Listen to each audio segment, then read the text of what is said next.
Karena tujuan dari spiritualitas adalah mampu menemukan kenyataan yang sebenarnya. Nah, untuk mencapai kenyataan yang sebenarnya, ini pertama kita harus menghancurkan konsep-konsep yang menghalangi kita. Kemudian menghancurkan keyakinan kita, menghancurkan pengetahuan dan pemahaman kita. Dan seperti yang dia katakan bahwa mengosongkan gelas dari kopi atau dari isinya gampang, tinggal ditumpah ini. Tapi mengosongkan keyakinan dari pikiran kita itu dibutuhkan peristiwa atau kejadian. Ya. Orang kalau sudah mengalami peristiwa yang menyakitkan dalam kehidupannya, yang membuat dia menderita, banyak kegagalan, maka dia baru menyadari. Katakanlah dia percaya dengan Tuhan. Aku percaya sama Tuhan, tapi tiap hari sembahyang nggak dikabul-kabulkan. Nah, Tuhan itu ada atau tidak? Karena kenapa? Karena orang nggak mau menyelidiki apa yang sebenarnya terjadi dalam kehidupan ini. Doa kita terkabul atau tidak terkabul, itu siapa yang mengabulkannya kita harus tahu.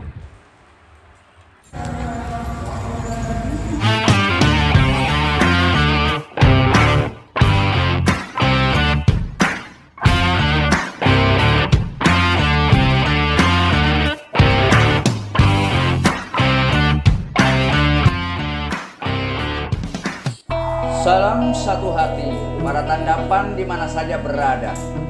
Pertama-tama yang mengucapkan puji syukur dan berterima kasih sebesar-besarnya kepada Tuhan yang Maha Cinta atas seluruh kenikmatan yang senantiasa Engkau anugerahkan kepada kami semuanya.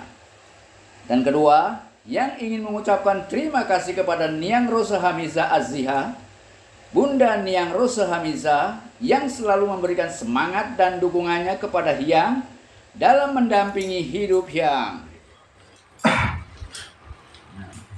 Karena banyak orang cerita tentang spiritual itu hampir semua orang bisa bicara.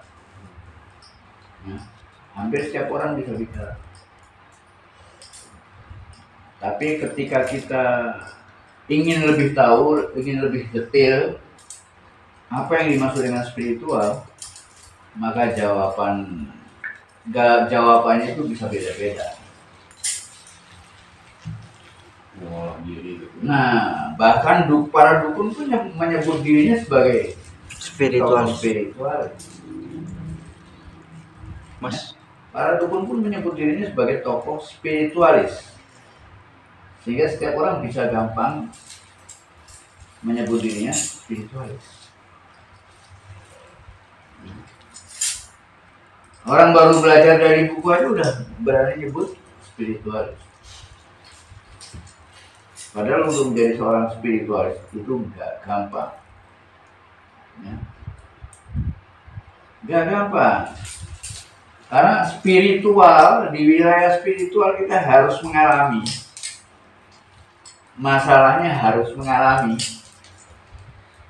Kalau harus tahu itu gampang. Baca buku, tahu dah ya udah. Jawabannya. Tahu baca buku tapi tidak mengalami ya. Harus mengalami. Ibaratnya spiritual itu ibaratnya Bali. Maka harus ke Bali.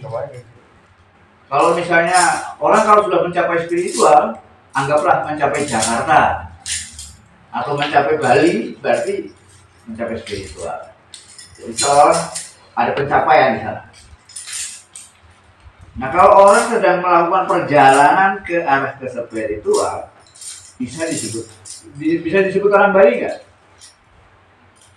Kalau misalnya tujuan daripada spiritual itu Bali misalnya, bisa disebut orang Bali nggak? Belum ya. Belum sampai ke sana. Belum sampai ke Bali. Belum. Bahkan sudah sampai pun belum bisa disebut orang Bali. Belum mengenal. Hah? Belum mengenal, belum mengalami. Masih pendatang. Ya.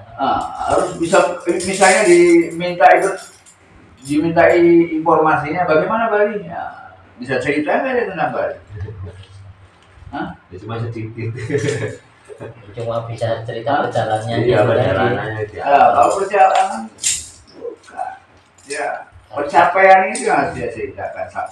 Perjalanan juga. Itu sering saya dengar begini ya, maksudnya gimana ya? Kalau kita sudah tahu Jakarta ya jangan Jakarta aja, coba kita kembali. Ya, ini hanya perumpamaan bahwa ujung spiritualitas adalah Jakarta atau Bali. Kalau bahasa yang tadi saya bilang itu maksudnya gimana ya? Nah, kalau itu pengkaburan. Ya, itu pengkaburan. Ya anak yang namanya ujung ya satu saja, nggak banyak. Sama seperti banyak jalan menuju Roma. Roma itulah ujungnya. Itu kan itu tujuannya spiritual. Jadi gitu.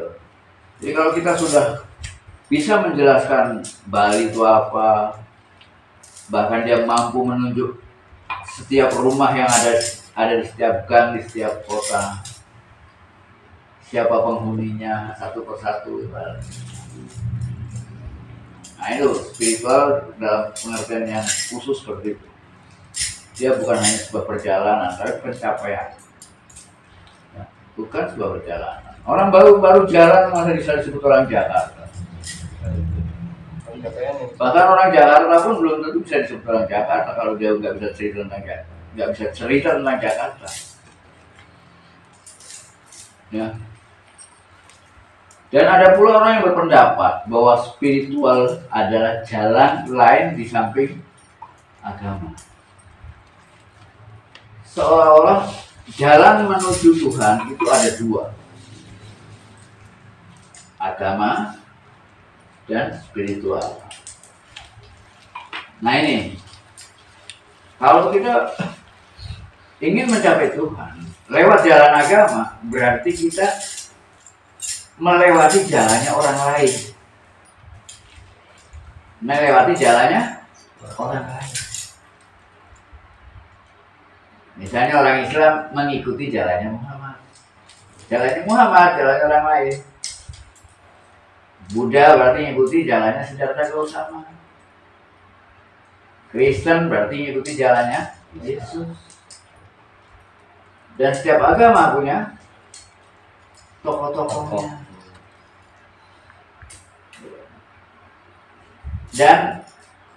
Dan seringkali ya memang ada benarnya, tapi sebetulnya ya, jalan spiritual itu bukan jalan lain. Kalau agama adalah jalan pertama yang harus dikenal oleh manusia di awal kehidupannya, jalan pertama untuk mengetahui tentang kenyataan yang sebenarnya atau tentang Tuhan lewat informasi. Baru lewat informasi. Sama seperti kita ingin ke Bali atau ingin ke Jakarta, belum tahu di mana itu Bali, di mana Jakarta. Tapi kita hanya harus baru tahu namanya dan baru tahu mungkin mapnya atau petanya. Belum, baru tahu itunya saja. Ya, itu untuk anak-anak. Nah untuk remajanya, otomatis setelah dia mempelajari petanya, barulah mencari, mengikuti peta ya, mengikuti petunjuk yang ada di dalam peta. Itu baru berjalan, itu yang kedua. Yang ketiga, otomatis kita harus mencapai tujuan. Ya? Yang keempat, kita betul-betul tahu dengan secara mendalam tentang tujuan itu. Itu keempatnya, yang disebut makrifat. Mengalami. Tapi banyak orang seringkali berpaham bahwa spiritualitas itu adalah jalan selain agama. Jalan selain agama, tapi dilakukan dengan cara banyak mengkaji buku-buku. Banyak mengkaji buku-buku spiritual. Lalu mereka pandai berbicara tentang spiritual. Apakah ini bisa disebut spiritual? Baru pernah mengalami. Belum. Baru pakar spiritual, tapi belum praktisi spiritual. Pakar itu artinya hanya ahli teori saja. Karena apa? Orang spiritual dengan orang agama perbedaannya hanya pada orang yang masih di tingkat agama atau di tingkat yang sejajar dengan agama adalah orang-orang yang masih tergantung pada pikiran. Orang yang masih mendapatkan pengetahuannya lewat penalaran ilmiah. Ya. Apa yang dilakukan oleh manusia di tingkat pertama hanyalah mengumpulkan data sebanyak-banyaknya tentang apa saja. Baik tentang manusia, tentang Tuhan, tentang alam semesta.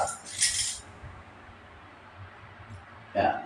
Data-data ini harus memenuhi otaknya.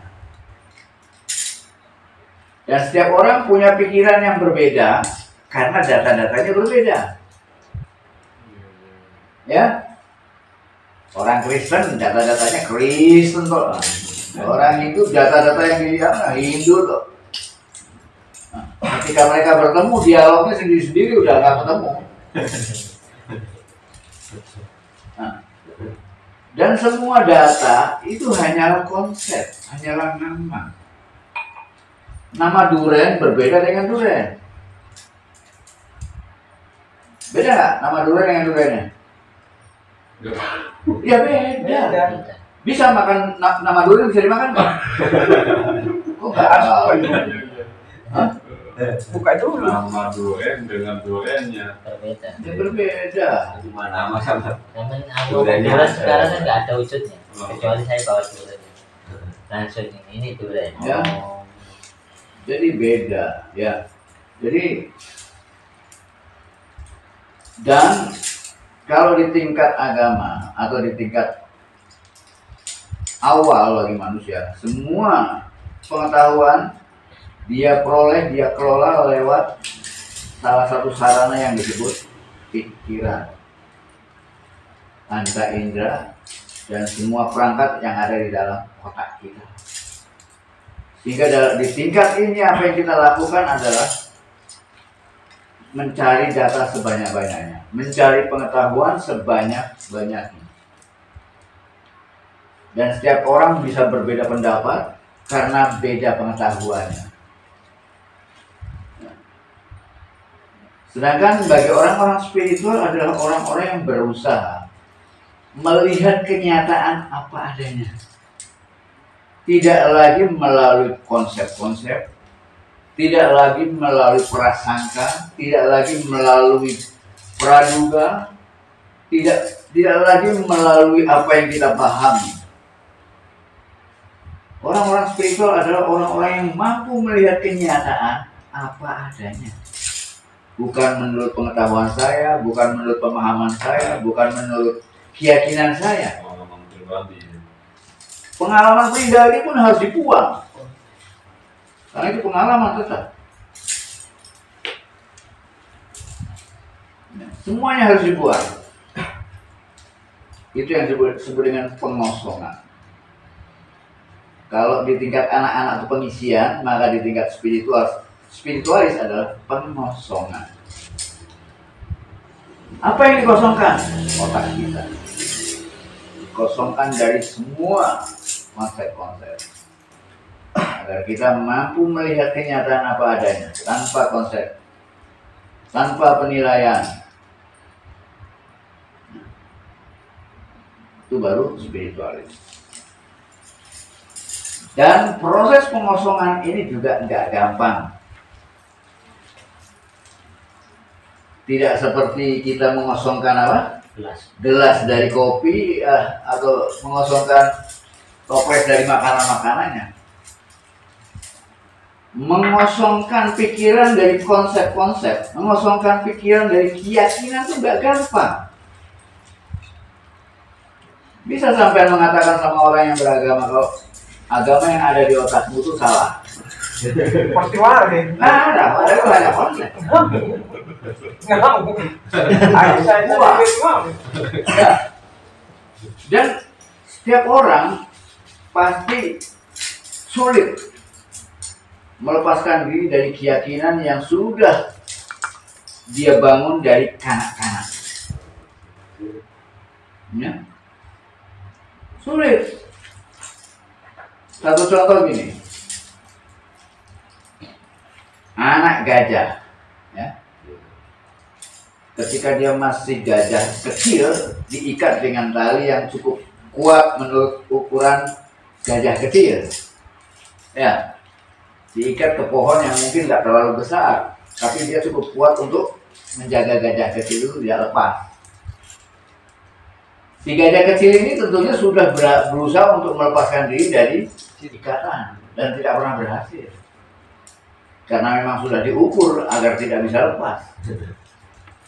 Nah, dengan pengalamannya itu si gajah akan punya keyakinan bahwa aku tidak mungkin bisa lepas dari ini.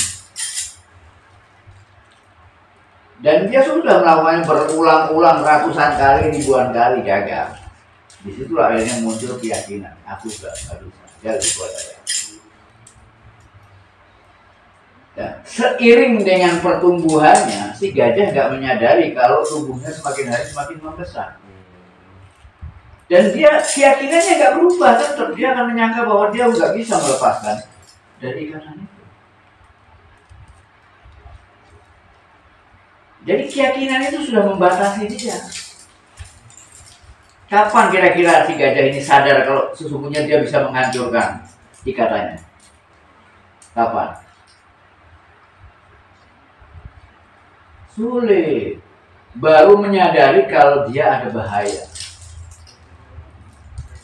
Misalnya tiba-tiba kebakaran, atau tiba-tiba ada binatang lain yang lebih lebih ganas. Mungkin tanpa disadari dia akan melarikan diri. Spontan itu ya. Pada saat spontan karena takutnya lepas ya. Nah, ketika lepas dia baru sadar, ternyata aku bisa. Nah, begitulah manusia ketika dalam hidupnya dia banyak ditekan oleh berbagai macam tekanan, macam kesulitan hidup, akhirnya jadi semacam pemberontakan. Itu pun kalau memang mentalnya mental orang-orang yang ingin merdeka. Kayak saya yang mental wajah. Sampai ke Surabaya. Mental pemberontak. Pemberontak ya. Mental pemberontak. Ya, itu gambaran yang sangat sederhana bagaimana itu spiritualitas dipahami orang-orang. Ya. Kemudian di dalam spiritualitas apa yang kita ingin ketahui adalah kenyataan yang sebenarnya tentang apa? Tentang diri kita sendiri, tentang Tuhan, tentang apa saja.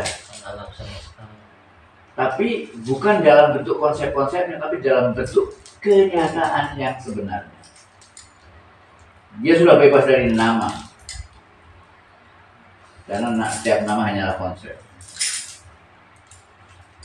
Nah, ketika kita mencoba memahami kenyataan apa adanya, ya itu sama seperti kita berusaha untuk mengenal siapa diri kita yang sebenarnya. Siapa Tuhan yang sebenarnya? Karena Tuhan yang dipahami oleh setiap manusia saat ini barulah konsep. Barulah konsep-konsep teologis. Ya. Setiap agama punya konsep teologis yang berbeda. Bahkan di dalam satu agama, setiap aliran punya konsep teologis yang berbeda-beda. Dalam satu agama ya. Contoh, dalam Islam aja orang Syiah punya konsep teologis beda dengan orang Sunni. Orang Jabariyah punya konsep teologis beda dengan orang Qadariyah. Dan banyak, ada 73 aliran, konsepnya beda-beda. Itu baru satu agama. Dan itu oleh Nabi Muhammad dikatakan semuanya sesat. 73 itu semuanya sesat. Terus yang benar mana? Yang benar bagaimana? Yang benar adalah yang sesuai dengan kenyataannya. Ya. Yang benar adalah yang berpijak pada kenyataan. Sama dengan, oleh karena itu, setiap kitab suci nggak bisa ditafsirkan. Dia tidak bisa ditafsirkan oleh pikiran. Sebanyak apapun kita memperoleh pengetahuan, pengetahuan itu tidak bisa kita pakai untuk menafsirkan kitab suci. Kenapa? Kalau kitab suci itu kita anggap sebagai peta, mampukah orang-orang yang belum melakukan perjalanan bisa menjelaskan peta? Yang bisa menjelaskan peta ya orang yang sudah melakukan perjalanan. Oh, ternyata Bandung tuh begini, dari sini sampai ke sini ya kita lewati gunung ini, kota ini, warung ini. Nah, ini tafsir. Tafsirnya lewat apa? Lewat mengalami, berjalan pada peta yang ditunjuk. Bukan mempelajari peta di atas meja. Hah? Iya. Hah? Ya kalau belajar peta di atas meja, nggak pernah berjalan sama sekali di kota-kota yang ditunjuk pada peta, gimana dia bisa cerita? Hah? Ya tidak ada kepadatan sama sekali. Ya. Itu baru gambaran pintas tentang bagaimana spiritualitas. Agar orang bisa mengukur apakah dia sudah berada di wilayah spiritualitas atau belum. Ngaku-ngaku bisa saja, boleh saja. Bahkan ada orang yang menyangka dia sudah spiritualitas gara-gara tidak menggunakan agama sebagai jalan, tapi banyak menggunakan pikirannya. Kalau hanya orang mencari kebenaran, mencari Tuhan, mencari lewat pikiran, sama sekali nggak dapat apa-apa kecuali konsep. Kita mungkin nggak perlu ke Amerika, cukup baca buku-bukunya tentang Amerika. Apa yang kita ketahui tentang Amerika? Ya konsep semua. Cerita. Terus orang-orang semacam ini mengaku dirinya sebagai spiritualis. Ini namanya pembodohan. Pembodohan. Apalagi orang semacam ini seringkali menganggap orang-orang yang betul-betul menjalankan spiritualitas dianggapnya seringkali berhayal. Padahal orang-orang semacam ini lebih berhayal. Kenapa? Dia bergantung pada pikiran, bergantung pada konsep, bukan pada kenyataan. Orang bisa bercerita tentang Amerika hanya dengan membaca buku Amerika, tapi nggak pernah ke Amerika.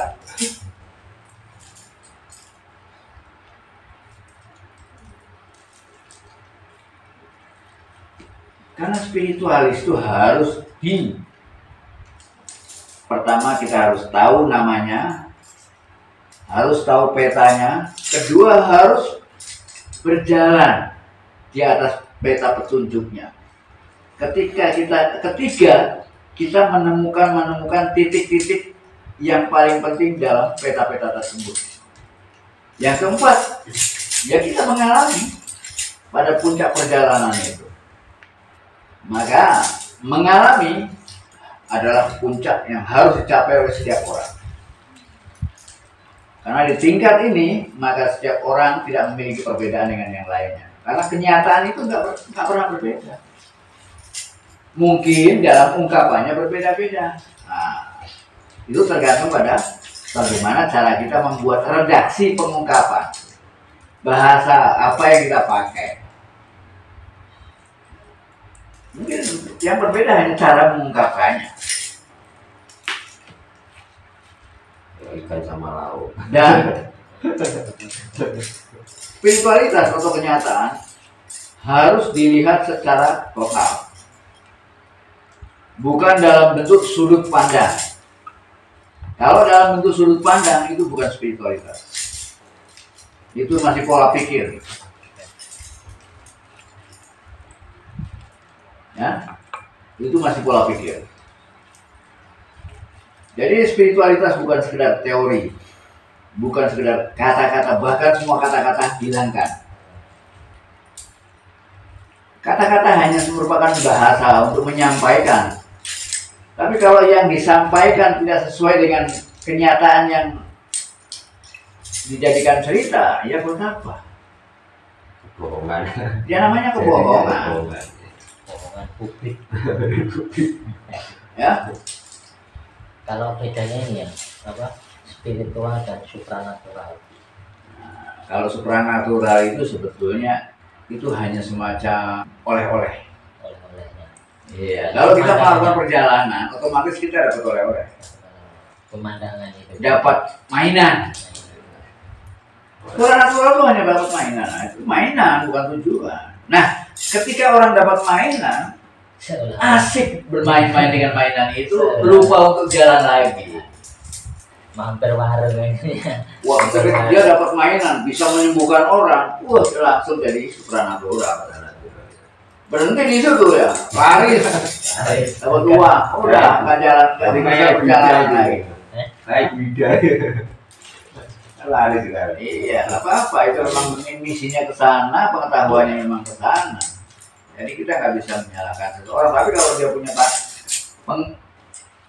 pengetahuan yang tinggi, setiap orang harus tahu. Kita harus mencapai puncak kebenaran yang sebenarnya, yaitu kenyataan.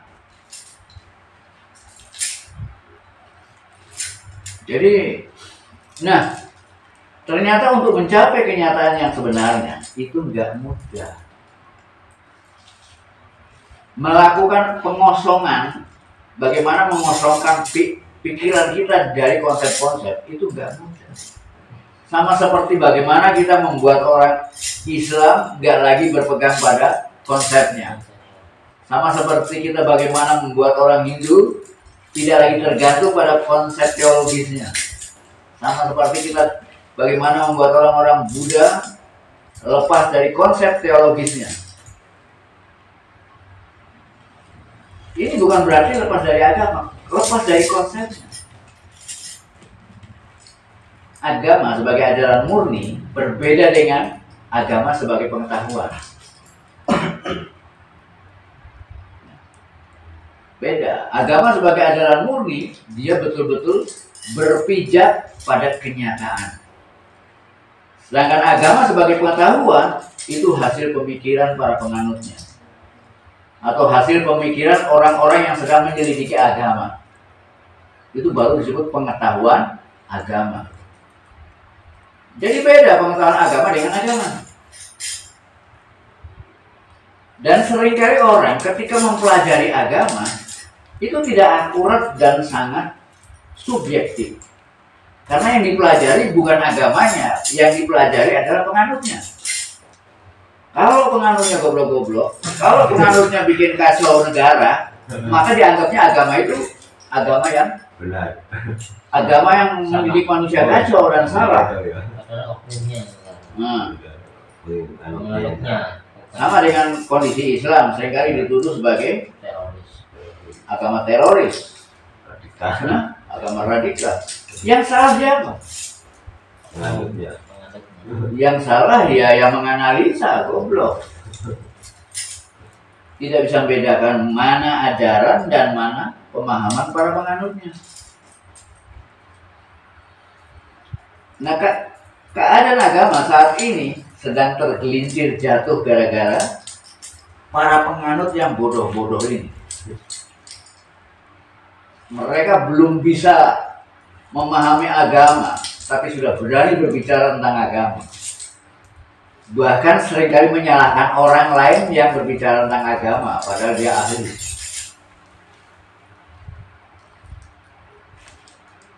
Ya. Nah, kemudian poin dari semua pelajaran spiritualitas adalah mengalami. Nah, untuk mengalami dibutuhkan teknik, metodologi, ya. Dibutuhkan aturan-aturan, ketentuan-ketentuan, dan disiplin penerapannya.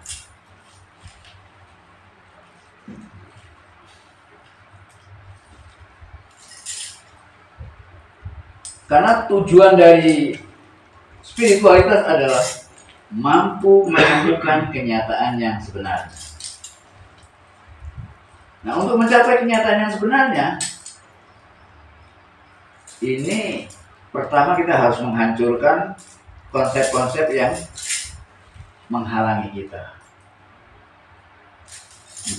Kemudian menghancurkan keyakinan kita, menghancurkan pengetahuan dan pemahaman kita.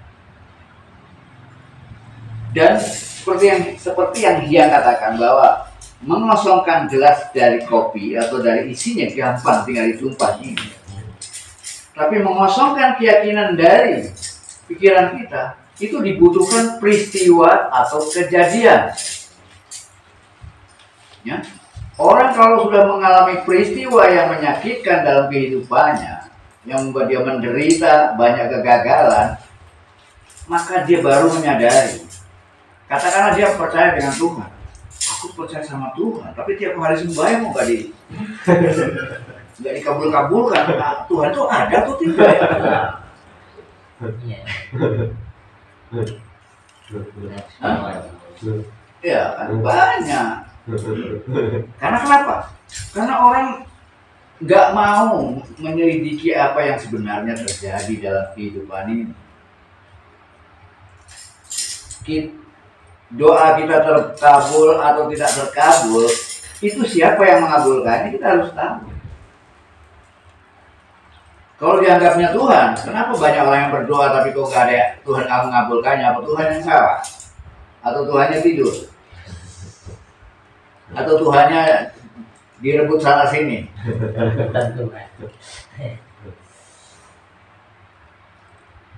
Dalam alam semesta ini ada ketentuan, ada kepastian. Dan kepastian ini sudah ditentukan. Mulai dari alam semesta ini terbentuk. Dengan adanya ketentuan-ketentuan itulah sehingga kita bisa mencatat semua kejadian yang terjadi di alam semesta. Dengan adanya ketentuan-ketentuan itu, kita bisa menulis menjadi buku-buku ilmu pengetahuan. Kalau tidak ada ketentuan sama sekali, bisa kita menulisnya? Tidak akan bisa.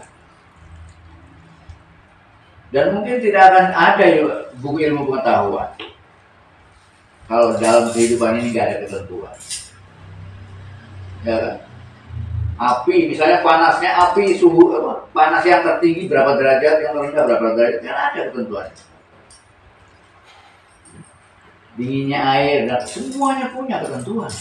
Dengan adanya ketentuan tadi, minimal kita bisa bikin kopi. Ya kan? Kalau nggak ada ketentuan, gimana? Ini air udah dibakar dari tadi kok nggak mendidih-didih. Padahal kemarin 2 menit mendidih. Kan jelas ketentuan. Dengan ada ketentuan itulah kita bisa merancang apapun. Dari mulai bikin kopi sampai bikin televisi. Itu karena ada ketentuan. Kalau nggak ada ketentuan bisa bikin televisi? Nggak bisa. Ya. Ketentuan itu sudah ada. Kalau ada statement yang mengatakan manusia berusaha, Tuhan yang menentukan, itu statement goblok.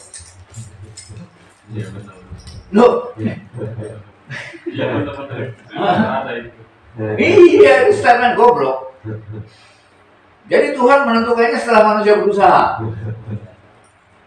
Ya tidak, Tuhan sudah menentukan segala ketentuan dalam kehidupan ini. Makanya manusia kalau ingin berhasil dengan apa yang diinginkannya, maka lakukanlah dengan menyesuaikan ketentuan yang ada. Kalau sampai bikin kopi kan harus mengikuti ketentuan. Tunggu airnya sampai mendidih, kopinya harus dihancurkan dulu, harus ada gelas. Itu harus diikuti. Nah, untuk mencapai itu dibutuhkan metodologis. Harus mengenal kenyataan yang sebenarnya.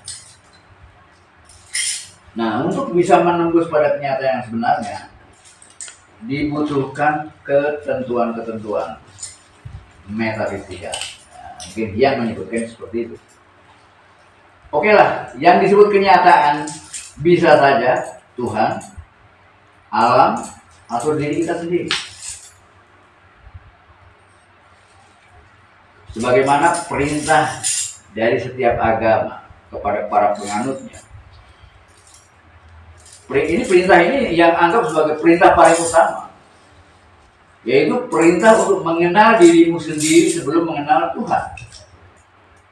Karena langkah untuk mengenal Tuhan hanya ada satu cara, lewat mengenal diri. Seluruh ilmu pengetahuan yang ada di alam semesta ini tidak akan mampu mengantarkan kita untuk mencapai Tuhan. Filsafat sama sekali tidak akan bisa mengantarkan kita kepada Tuhan. Filsafat hanya berfungsi merapihkan pikiran kita.